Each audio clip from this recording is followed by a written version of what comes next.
అసలు ఏమైంది అన్య? ముందు కొంచెం ఏమైనా తినిపిస్తారా?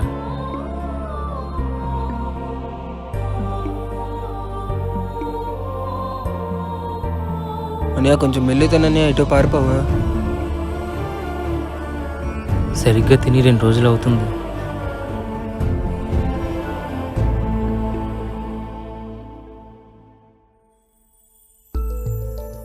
ఏంటన్యా ఇది?